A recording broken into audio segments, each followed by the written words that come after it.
Quick question, where is your salary sleeping tonight? Because if it's in a bank savings account, it earned you around 4% this year, while people in the right SACCO earned up to 21.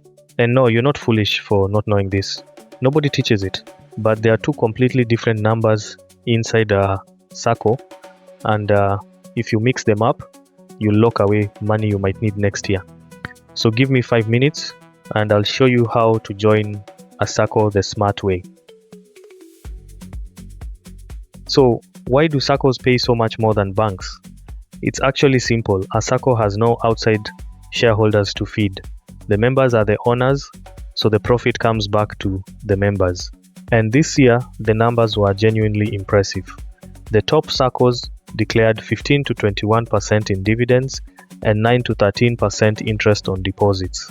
Even after the 15% withholding tax on that interest, you're still earning double or triple what a bank savings account gives you. And that's before we even talk about loans, because SACCO loans are usually cheaper too. You know that moment in a Chama meeting when someone mentions their SACCO dividend and the whole room goes quiet, doing mental math? Then in the Nganya going home, you'd be wondering, Kama, it's just you banking like it's 2010. You're not alone. Let me make it real.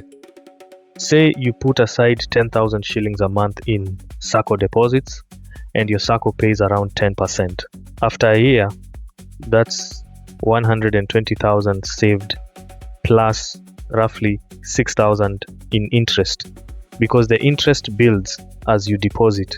The same money, same discipline in a typical bank savings account, maybe 2,000. 3 times the reward for the same 12 months, and your borrowing power grows with it, because most SACCOs will lend you up to about 3 times your deposits. So how do you actually join the smart way? First, before anything else, check that the SACCO is licensed by SASRA. That's the regulator. The list is public. It takes 2 minutes.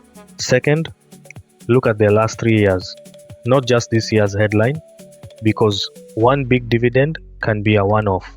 Third, understand exactly what you're paying when you join, the registration fee, the minimum share capital, and the monthly contribution. And fourth, start with deposits and keep your share capital at the minimum while you learn how that SACCO behaves.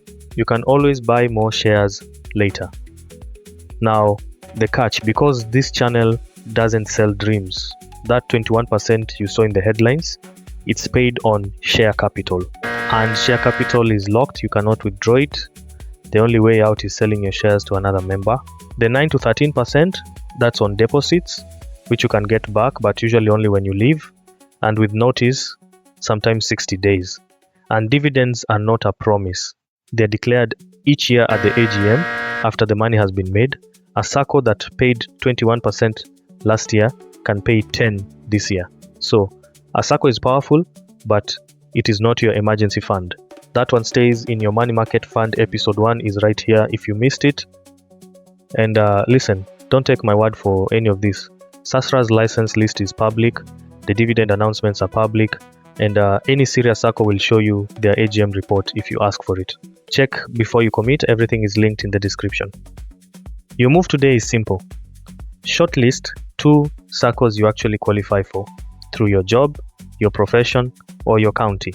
Then ask each one for 3 numbers: the last 3 years of dividends, the last 3 years of interest on deposits, and the notice period for leaving. That one conversation will tell you more than any YouTube video ever will. So that's the move. Join a SACCO for the long game. Deposits first, shares at the minimum, and your emergency fund stays out of it. Do the homework and let members' money work like members' money. Imara means unshakable. I'll see you next Wednesday for this week's money move.